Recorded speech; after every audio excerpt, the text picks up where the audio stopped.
वे आपस सब जना अठे किसान परिवार ना लोग बैठे और जो बुजुर्ग आदमी अठे बिराजे है जो गांव में रहे वे मारी उम्र 56 साल है। मन लगे 56 बार ज्यादा वोट दियो।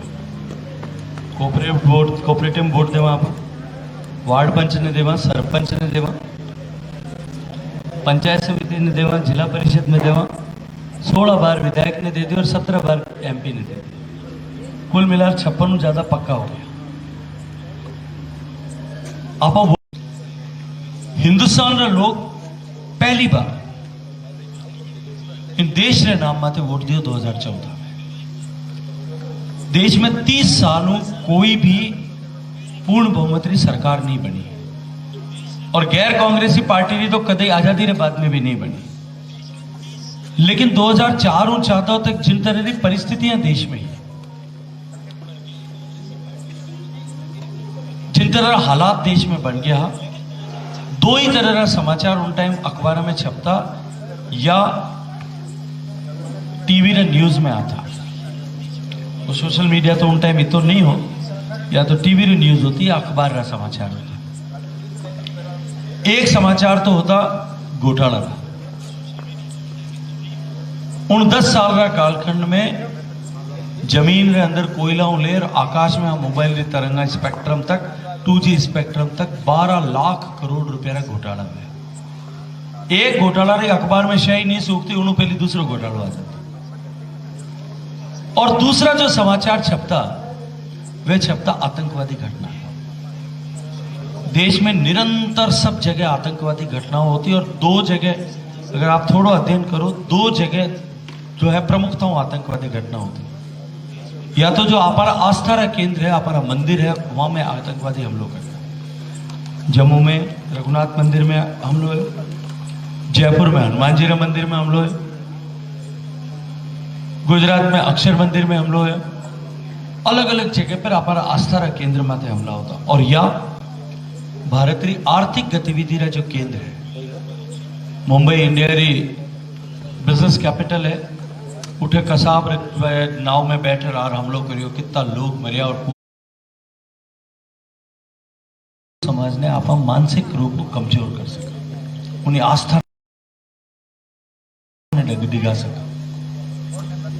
उन टाइम जिन तरह की परिस्थिति देश में, जिन तरह हालात देश में बने, देश रे लोगारो इन लोकतांत्रिक व्यवस्था जो इतना सालों, इतना संघर्ष के बाद, इतना बलिदान के बाद अर्जित करी, उन माथे भी विश्वास डगमगाने लगे। लोग सोचता कि बाढ़ खेत में खवन लगे, जाने भी चुनर भेजा ऐसा भ्रष्ट हो जाए, वही देश ने और समाज ने बर्बाद करने काम करे, सरकारी संसाधन ने लूटने काम करे।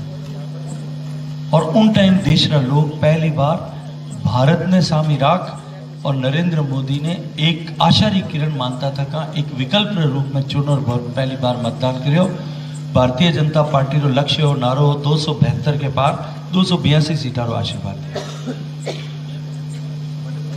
प्रधानमंत्री की कुर्सी पर बैठने पहले नरेंद्र मोदी जी इन बात ने घोषित कर दिया कि मेरी सरकार गांव, गरीब, पीड़ित, शोषित, दलित, वंचित, किसान इनके समर्पित होकर के काम करेगी। मुझे याद आता है जब मैं सेंट्रल हॉल में बैठा था और प्रधानमंत्री ने वो भाषण दिया था। प्रधानमंत्री तो बने ही नहीं थे, नरेंद्र मोदी जी संसदीय दल के नेता चुनने की औपचारिकता पूरी हो रही थी और उन्होंने कहा कि देश की जनता ने हमको सरकार चलाने का मौका नहीं दिया, ये देश तो राम भरोसे चलता है। और ऐसे ऐसे प्रधानमंत्री जो 10 साल तक उसको ये पता नहीं था कि प्रधानमंत्री मेरे पास की पावर मेरे पास है या 10 जनपद में है, जिसको ये पता नहीं था, उन्होंने भी देश चला दिया।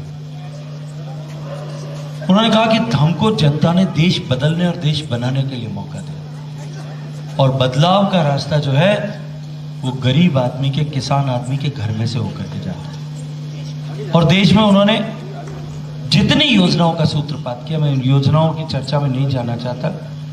गरीब को घर मिले, गरीब के घर तक बिजली पहुंचे, गरीब के घर में गैस का चूल्हा पहुंचे, गरीब के घर में शौचालय पहुंचे, गरीब को आयुष्मान भारत का कार्ड मिले, गरीब को फ्री राशन मिले, गांव गांव तक सड़क पहुंचे, हर गांव तक इंफ्रास्ट्रक्चर बने, हर गांव तक इंटरनेट पहुंचे।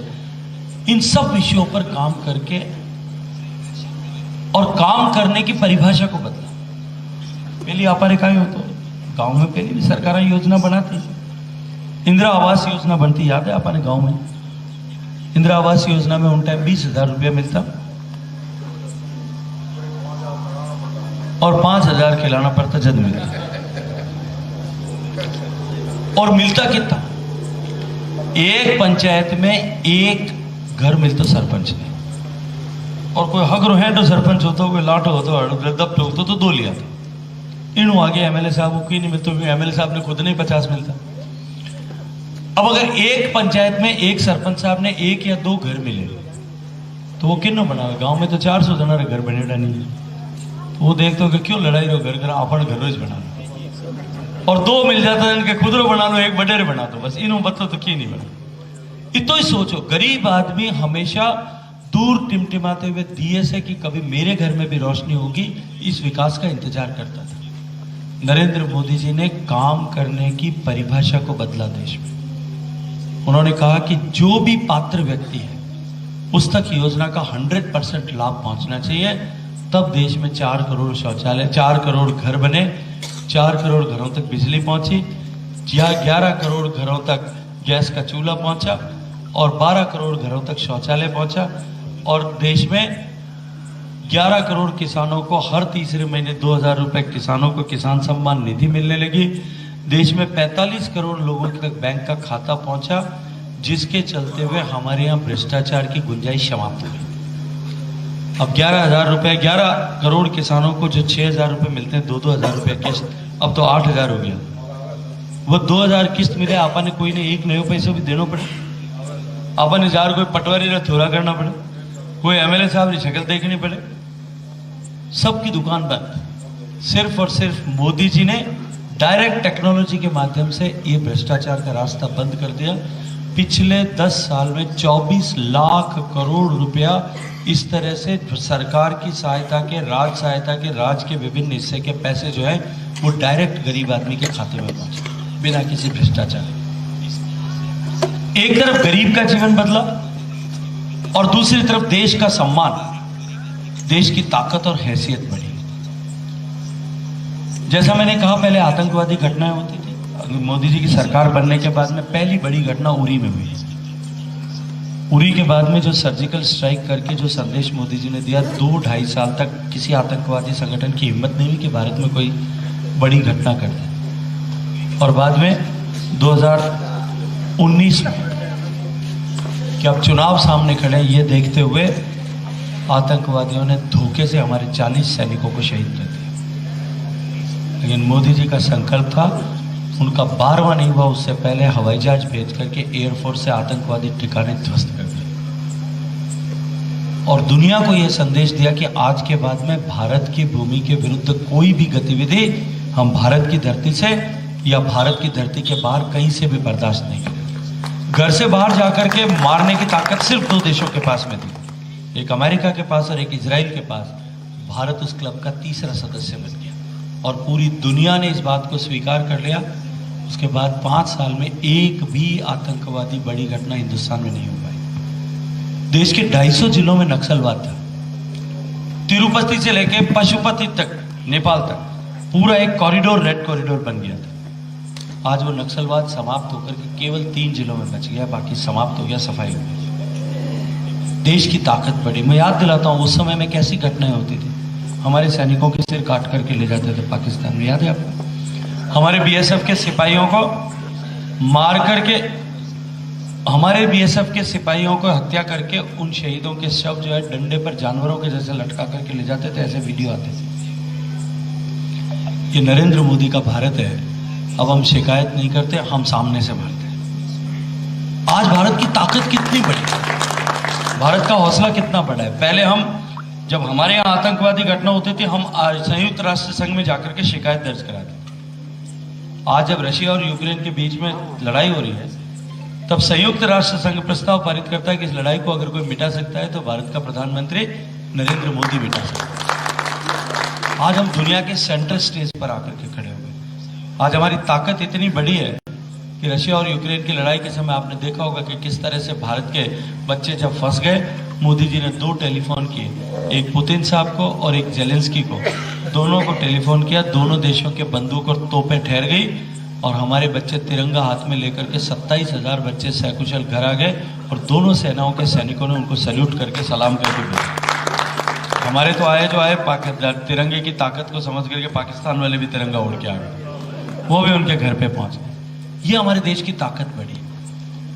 जो काम पिछले 10 साल में हो सकता था, अगर वो काम देश ने आजादी के बाद में उस पर काम किया होता देश की उस समय की सरकारों ने प्राथमिकता से, और देश के सम्मान और गरिमा के साथ समझौता न किया होता, तो आज हिंदुस्तान एक बार फिर विश्व का नेतृत्व कर रहा होता, विश्व गुरु होता। लेकिन दुर्भाग्य से जिस तरह की सरकारें रही, उनके लिए कभी देश प्राथमिकता नहीं थी। उन्होंने महत्वाकांक्षाएं, अपनी महत्वाकांक्षाओं की पूर्ति के लिए देश के हितों के साथ में समझौता किया। कभी देश को बांटना स्वीकार किया आजादी के समय, फिर देश की जमीन को लूटना स्वीकार किया 48 में कबायली वार के समय में पाक अधिकृत कश्मीर दे करके, फिर देश को बांटना स्वीकार किया 62 की लड़ाई में, फिर देश के पानी को बांट करके हिंदुस्तान को बर्बाद करने का काम किया। मैं आपके सामने थोड़ा खुलासे से कहना चाहता हूँ, किसान समाज के लोग बैठे, हम सब खेती पर निर्भर हैं। साहब, हिंदुस्तान 1947 में आज़ाद हो गया, 48 में पाकिस्तान ने हमसे लड़ाई कर ली, हमारे हमला कर लिया, हमारा पाक अधिकृत कश्मीर जो उनके आज कब्जे में, वो हमसे हथिया लिया, और नेहरू जी ने गलती करके उसको स्वीकार कर लिया कि हमारी बॉर्डर लाइन जो है वो लाइन ऑफ कंट्रोल यही रहेगी, उसको स्वीकार कर लिया दबाव में आकर। उसके 15 साल बाद 1962, आजादी के 15 साल तो हमारे बाद तो हमारे ऊपर किसी तरह का दबाव नहीं था किसी का भी। नेहरू जी ने सिर्फ अपनी प्रशंसा को सुनने के लिए, और कि मुझे नोबेल पीस प्राइज मिल जाएगा, हिंदुस्तान और पाकिस्तान का जो बंटवारा हुआ उसमें 82% जमीन भारत में रही, 18% पाकिस्तान की।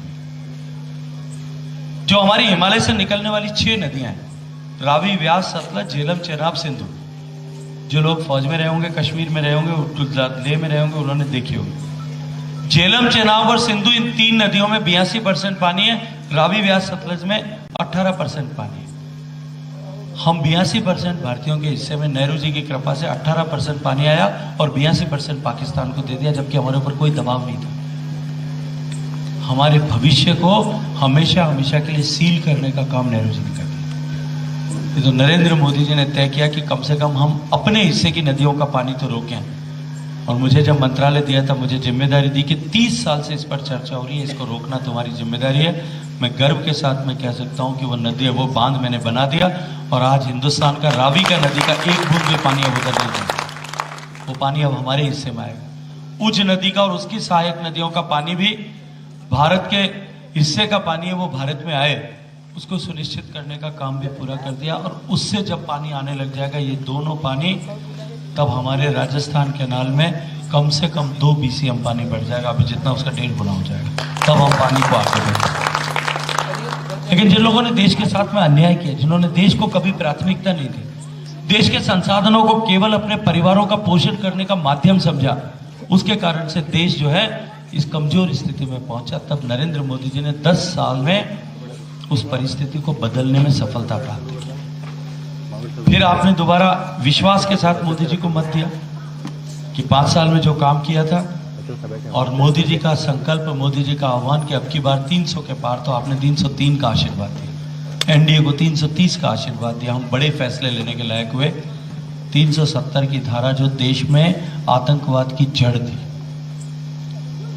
48,000 बच्चे शहीद हुए थे। हमारे जहां बैठे इस कुड़ी से लेकर के आप किसी राजस्थान की 2 बड़ी पंचायतें ऐसी नहीं हो सकती लगती हुई जहां एक सैनिक की मृत्यु नहीं खड़ी होगी। हम ही सबके परिवार से गए हुए बच्चे, जिन्होंने अपना खून इस देश को एक रखने के लिए, अखंड रखने के लिए, कश्मीर को हिस्सा बनाने के लिए वहां बहाया। उसका कारण जो है 370 की कलम थी, क्योंकि वहां भारत का संविधान लागू नहीं था, भारत का कानून लागू नहीं था। एक देश में 2 संविधान थे, एक देश में 2 तरह के निशान थे, 2 तरह के झंडे लगते थे।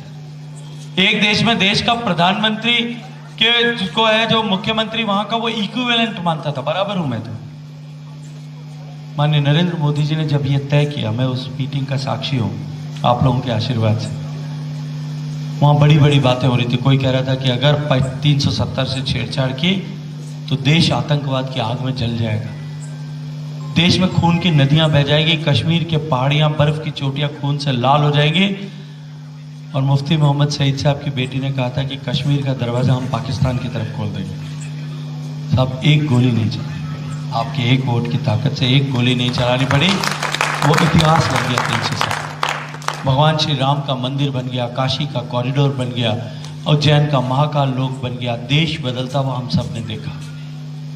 मैं तो आपसे एक बात पूछना चाहता हूँ, अपने दिल पर हाथ रख करके, भगवान को साक्षी मान करके, तेजाजी महाराज को साक्षी मान करके मुझे बताओ कि आपने जो 2 वोट देश को दिए, उससे देश की तस्वीर तकदीर बदली कि नहीं बदली?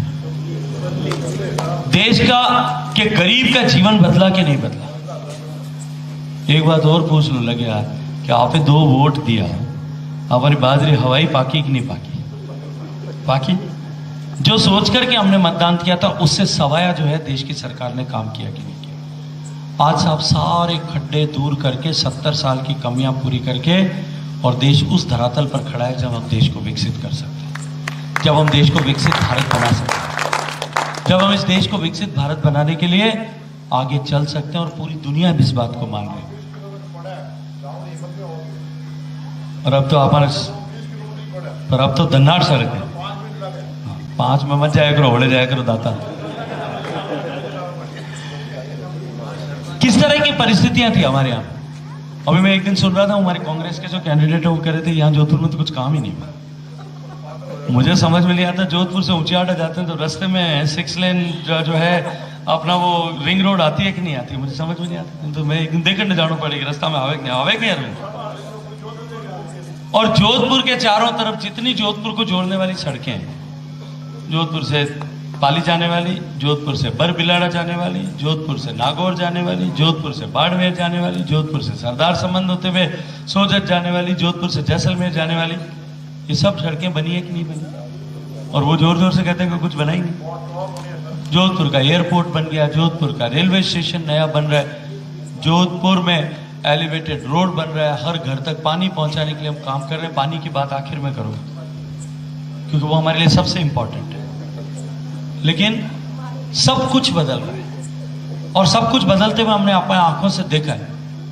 मैं आपसे निवेदन करता हूं कि मोदी जी ने अभी 4 दिन पहले चूरू में भाषण दिया, उसको सुनना चाहिए। उन्होंने कहा कि हमने जो 10 साल में किया है वो 70 साल के बराबर था, लेकिन आने वाले 10 साल में जो करना है वो इस 10 साल में जो किया है इसका 10 गुना होने वाला है, तब जाकर के देश विकसित होगा। अगले 10 साल में हमको अब तक जो काम किया इसका 10 गुना काम करना है, तब जाकर के हम देश को विकसित कर पाएंगे। देश की सरकार ईमानदारी से काम करती है तब दुनिया का भरोसा उसके ऊपर चढ़ खड़ा होता है। देश में जब शांति होती है तब दुनिया का भरोसा उसके ऊपर चढ़ता है। आपा कठे एक प्लॉट भी खरीदा, एक इन्वेस्टमेंट करा, चावा साहब चौल साहब मैंने एक बात बताओ, तो आपे पूरी जांच पड़ताल करा के नहीं करा?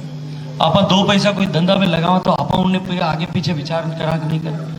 पूरी दुनिया हिंदुस्तान में पैसे लेकर के आ रही है, और भारत पिछले 3 साल से लगातार चीन को पछाड़ करके दुनिया का इन्वेस्टमेंट हब बन गया है। 1 नंबर यूरोप में टोटल जितनी गाड़ियां बनती है उसको पीछे पछाड़ दी।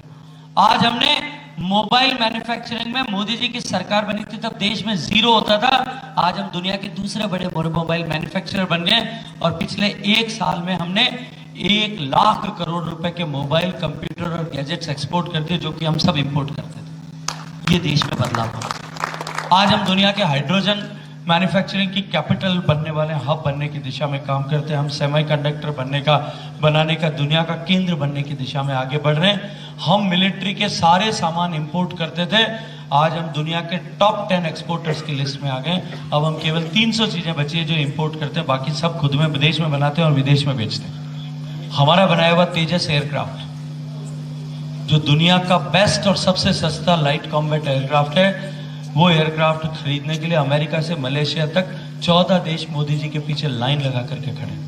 सब देश बदल रहा है कि नहीं बदल रहा? 70 साल में हम देश में बंदूक की गोली भी नहीं बनाते थे, जो बनाते थे उनको भी बंद कर दिया था। हमने हवाई जहाज, आज से 30 साल पहले इस परिस्थिति में हम आ गए थे, हमारे वैज्ञानिक कि हम हवाई जहाज बना सकते थे। आपने देखा होगा जो एयरफोर्स के कुछ लोग यहाँ बैठे हैं, हर एयरफोर्स स्टेशन के बाहर एक हवाई जहाज लटकाया हुआ है। शहरों में भी कई जगह पर लटका होता। वो प्लेन हमने 30 साल पहले बना दिया था। उसकी बॉडी जो है उस समय दुनिया की बेस्ट हल था। उसका इंजन जो है, हम क्रायोजेनिक इंजन के कंप्लीशन पर पहुंच गए थे, 2 ट्रायल्स हो गई थी और 100 विमान एयरफोर्स को सप्लाई हो गए थे।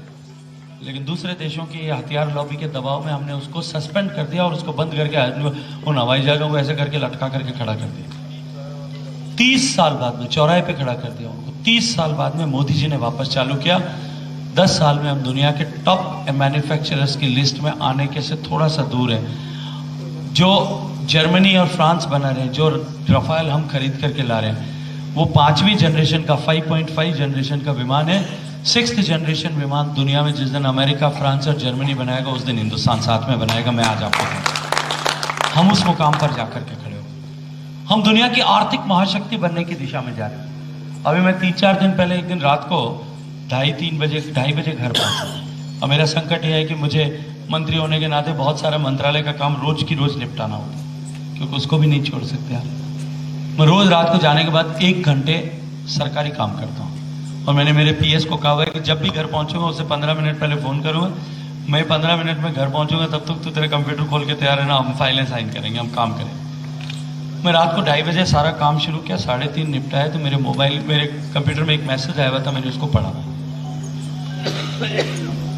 वो एक आर्टिकल लिखा है दुनिया के, ये बच्चे लोग बैठे इनको बताता हूँ, दुनिया के एक नोबल, बहुत लेट हो गया, महिलाओं को रात को आधी रात हो गई, जो है एक नोबल लॉरेट ने लिखा है, जिसको नोबल पुरस्कार मिला हुआ, उसने लिखा कि दुनिया में 3 आर्थिक महाशक्तियां, 3 महाशक्तियां हैं दुनिया में, एक अमेरिका, एक रूस और तीसरा चाइना।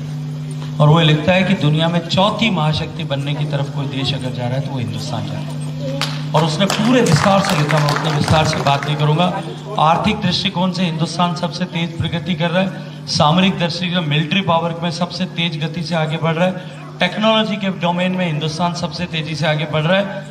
और हिंदुस्तान के लोगों का, ब्रेन का जिस तरह से विकास हो रहा है, लोगों ने बाहर जाना छोड़ करके हिंदुस्तान में काम करना को प्राथमिकता देना शुरू किया है।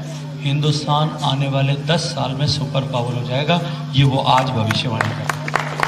तो ये जो चुनाव है साहब, ये चुनाव इन सब विकास के विषयों का भी चुनाव नहीं है। ये चुनाव न काम का चुनाव है, न काज का चुनाव है, न राम का चुनाव है, न राज का चुनाव।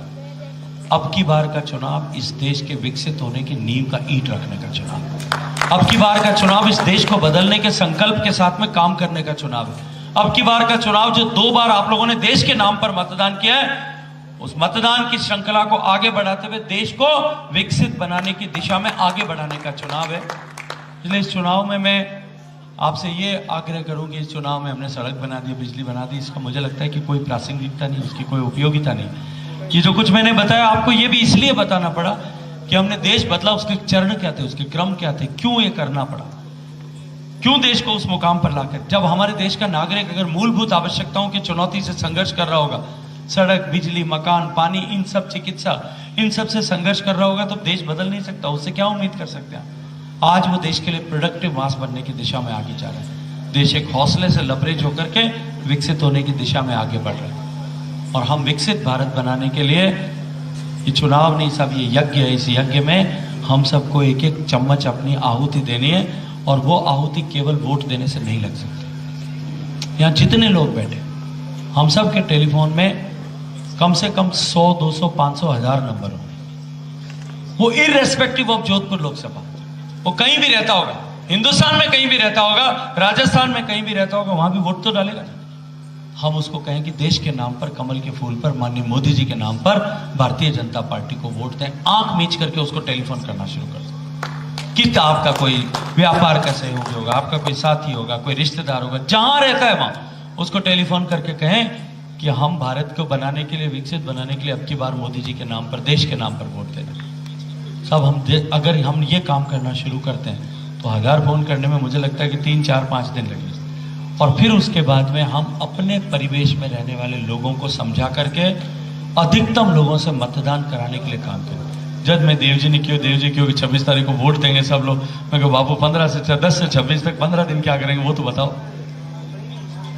देखो साहब, पानी के विषय में बात कर लो तो हम सबकी चिंता का विषय, पीने का पानी हर घर तक पहुंचे। 2019 में मोदी जी ने संकल्प लाल किले के प्राचीर से किया। जिस दिन मोदी जी ने कहा, भाषण दिया था, वो भाषण याद दिलाता हूं। उन्होंने कहा कि आजादी के 72 साल में देश की सरकारों ने पीने का पानी पहुंचाने के लिए काम किया। राज्य की सरकारों ने भी किया, स्थानीय सरकारों ने भी किया, लेकिन फिर भी देश में केवल 16% घरों तक पीने का पानी पहुंच पाया। 84% घरों की माताओं बहनों को अभी भी सर पे मटका रख करके घर से बाहर पानी लेने के लिए जाना पड़ता है। देश में 19 करोड़ 40 लाख गांव में घर है, उसमें से केवल 3 करोड़ 23 लाख तक पानी पहुंचता है।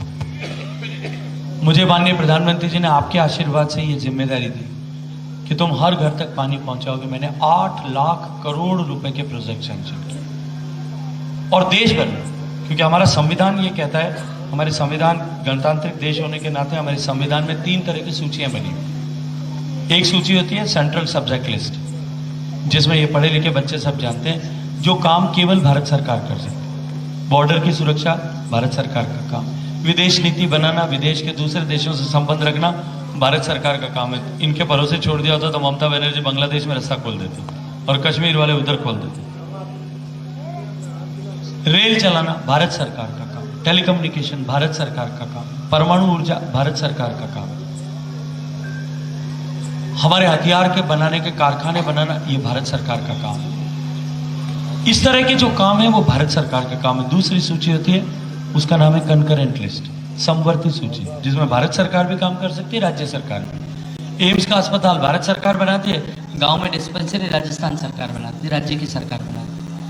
बड़ी सड़कें हाईवेज भारत सरकार बनाती है, प्रधानमंत्री ग्राम सड़क योजना भारत सरकार बनाती है, और छोटी गांव में मिसिंग लिंक बनाना है, कोई सड़क बनानी है, वो राज्य सरकार बनाती है। तीसरी सूची होती है जहां सिर्फ स्टेट सब्जेक्ट है, वहां राज्य सरकार कुछ नहीं कर सकती। एक पानी उसमें है, चाहे वो पीने का हो, चाहे सिंचाई का हो, चाहे नदी का हो, चाहे जमीन के अंदर का हो, और दूसरा खेती, और तीसरी कानून व्यवस्था। ये 3 प्रमुखता से राज्य के सब्जेक्ट है। कोई केस मुकदमा हो जाए तो भारत सरकार थोड़ी रजिस्टर कर सकती, हमारे राजस्थान का पुलिस या थाना में दर्ज हो। कोई एजिटेशन हो जाए और सरकार लिख करके दे कि इसकी जांच सीबीआई करे, तभी भारत सरकार आ सकती है, वरना नहीं आ सकती। न ईडी आ सकती है, न सीबीआई आ सकती है। रोज भाषण देते हैं ना कि ईडी सीबीआई भेज दी, तुम्हारा केस होता है तभी ईडी सीबीआई आ सकती है, नहीं तो आ ही नहीं सकती। भारत का कानून है। मैं बताऊं, रुको, मैं सब बताता हूं, आपने 2 मिनट रुक जाओ। मैंने जब काम करना शुरू किया तब, क्योंकि राज्यों के माध्यम से होना था, सब राज्यों से चर्चा करके 25 दिसंबर 2019 को काम शुरू किया। और मैं ये इतना विस्तार से इसलिए बता रहा हूँ कि कांग्रेस के लोग दुष्प्रचार करते हैं कि गजेंद्र सिंह मंत्री, ये पानी नहीं पहुंचा। मैं इसलिए आपको विस्तार से बता रहा हूं। 2019 की 25 दिसंबर को काम शुरू किया और 25 मार्च 2020 को लॉकडाउन लग गया, 3 महीने में। 2 साल लॉकडाउन में खराब हुए, लेकिन उसके बावजूद भी आज हम बात कर रहे हैं 10 अप्रैल को, 4.25 साल पूरे हुए। इस 4.25 साल में देश में 72 साल में 3 करोड़ 23 लाख घरों तक पानी पहुंचा था, तो बचे हुए 16 करोड़ में उस स्पीड से पहुंचता तो 250 साल में पानी पहुंचता। 72 साल में 16% पहुंचा, 5 गुना पहुंच टाइम लगता तो बराबर 350 साल लगते। 350 साल में हमारे कुड़ी में पानी आना चाहिए, तो उन पहले तो पहुंच नहीं चाहिए। सिर्फ 4.25 साल में आज मैं गर्व से कह सकता हूं कि देश के 76% घरों तक, 76% घर तक पीने का पानी पहुंचा। 11.5 करोड़ से ज्यादा कनेक्शन किए। देश में 12 प्रांत ऐसे हैं जिनमें 100% पानी पहुंच गया। गोवा है, गुजरात है, पंजाब है, हरियाणा है, हिमाचल प्रदेश है, उत्तराखंड है, अरुणाचल प्रदेश है, मिजोरम है, तेलंगाना है, इन सब में 100% पानी पहुंच गया। बिहार जैसे गरीब प्रदेश में 98% घर में पानी पहुंच गया। उत्तर प्रदेश ने जब शुरू किया था आधा % था, आज उत्तर प्रदेश में 80% घरों तक पानी पहुंच गया। देश के 10 प्रदेशों ने 80-85% को क्रॉस कर लिया। देश में जहां 32 प्रदेशों में सबसे कम काम का हूं, एक तो हुआ ममता बनर्जी के प्रदेश में, क्योंकि वो नहीं चाहती थी कि मोदी जी की किसी भी योजना को यहां लागू करके सफल किया जाए, क्योंकि उनको डर लगता था कि अगर मोदी जी की योजनाएं सफल हो गई तो ममता बनर्जी की कुर्सी हिल जाएगी। और दूसरा ये पाप अशोक गहलोत साहब ने किया। उनको ये लगता था कि राजस्थान की ये सबसे बड़ा संकट है और इसका समाधान अगर हो गया तो राजस्थान में 25, 30, 40 साल तक कभी कांग्रेस पार्टी लौट करके नहीं आ सकी। अपन मारवाड़ी में कहावत है, मामारो ब्याह और महापुरुष करे। मेरे पास में कलम की ताकत थी, मैंने सबसे ज्यादा पैसा राजस्थान को। अब देश में एवरेज कनेक्शन का खर्चा आता है, एक कनेक्शन का 20,000 रुपये, राजस्थान में आ रहा था 1 लाख रुपए। और जोधपुर, जैसलमेर, बाड़मेर और बीकानेर, इन 4 जिलों में आ रहा है 2 लाख रुपए खर्च। मेरे अधिकारियों ने मना कर दिया, साहब मर जाएंगे, कैसे करेंगे इसको। मैं प्रधानमंत्री जी के पास गया, यहाँ खड़े होकर के अभिनंदन करता हूँ उनका। उन्होंने कहा गजेंद्र सिंह जी, जब मैंने उनको कहा साहब दूर दूर से पानी लाना पड़ेगा, या तो इंदिरा गांधी कैनाल से लाओ, या सांचौर से लाओ, या बीसलपुर से लाओ, या चंबल से लाओ, पानी है कहाँ राजस्थान? तो उन्होंने कहा गजेंद्र सिंह जी हंसते हंसते कहा आपको तो मैंने पानी पहुंचाने का काम दिया, पैसे गिनने का काम आपको दिया नहीं था, वो वित्त मंत्री का वो अपने आप करेंगे, तुम क्यों चिंता करते हो, अपना काम करो। मैंने 1 लाख करोड़ रुपए के प्रोजेक्ट राजस्थान के सैंक्शन किए, 1 करोड़ घर, 1 लाख करोड़ रुपए बजट, 27,000 करोड़ रुपए राजस्थान को बजट एलोकेट कर दिया।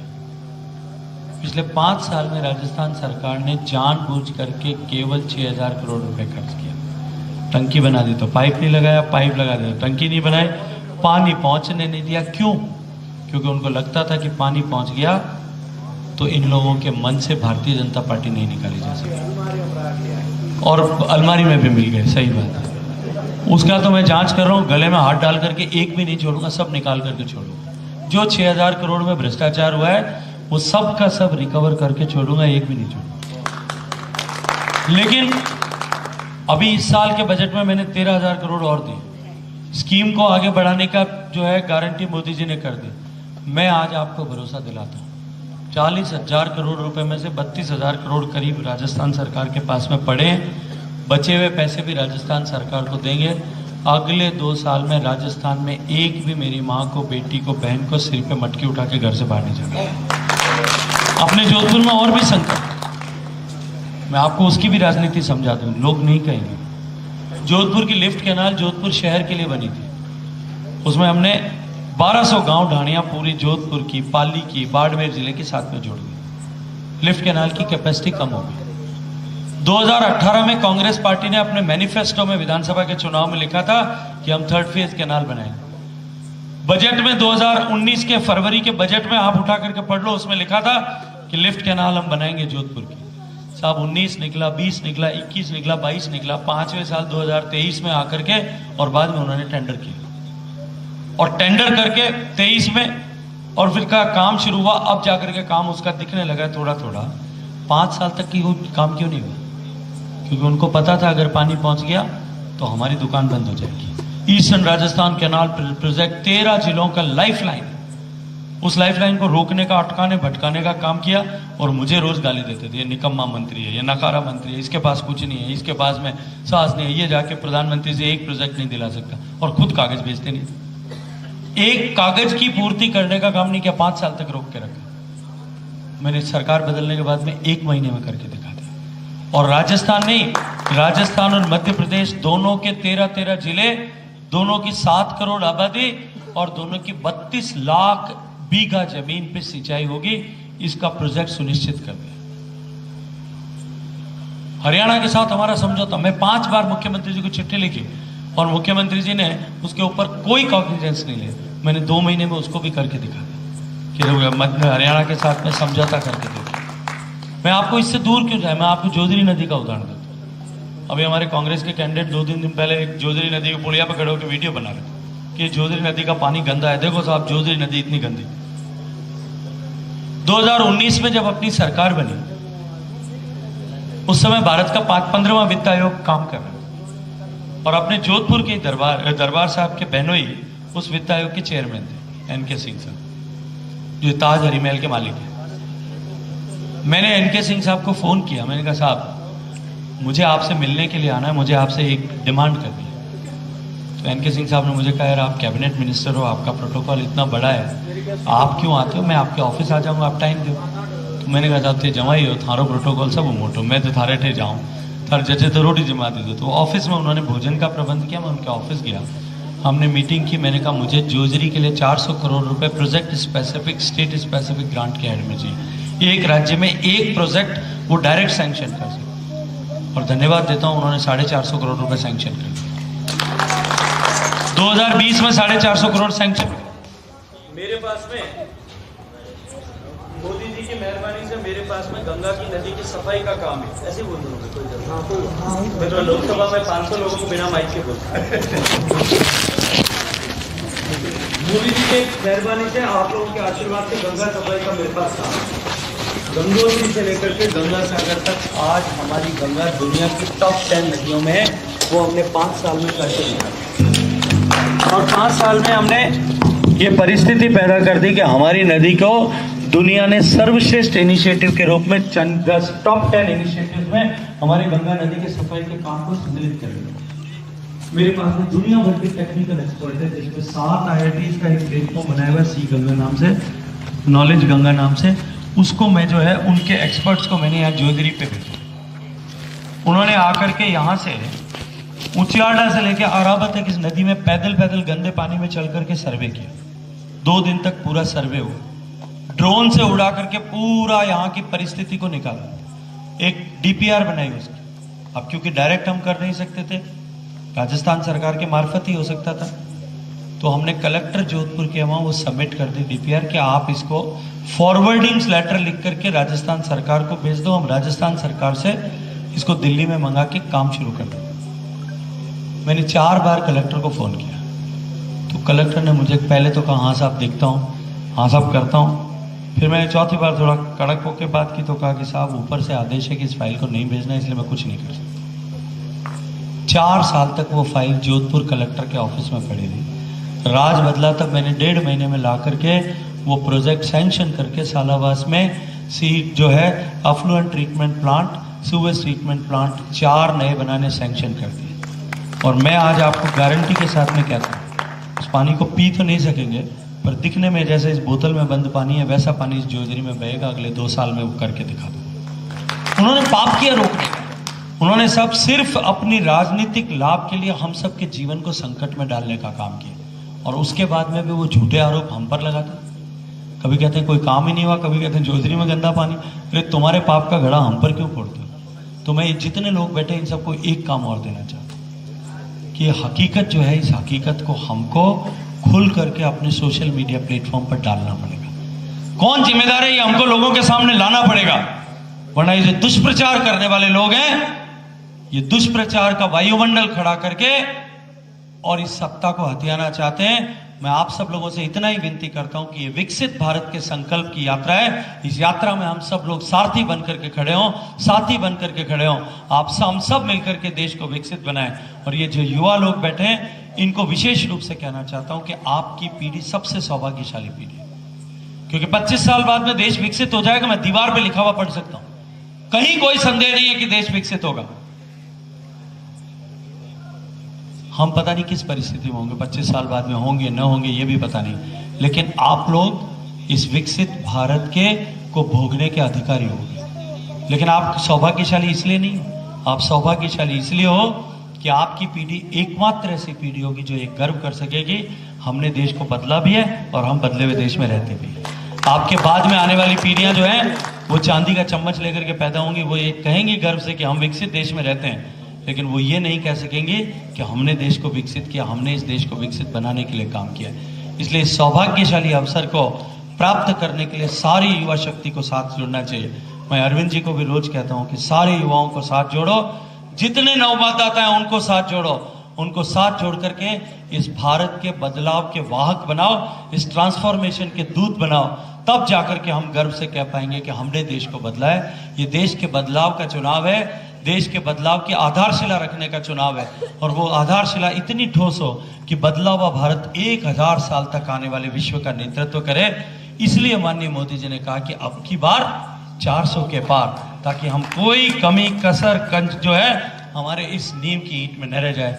इतना कहते हुए आप लोगों ने लगभग रात को 12 बजे तक मुझे मेरी इस फालतू की बात को सुना, इसके लिए आप सबका धन्यवाद करता हूं, आपका अभिनंदन करता हूं। बोलिए भारत माता की, भारत माता की। एक बात मैं शेखावत साहब को बता देता हूं, आपको गैदरिंग कम लगी होगी शायद, परंतु आपको गैदरिंग की तरफ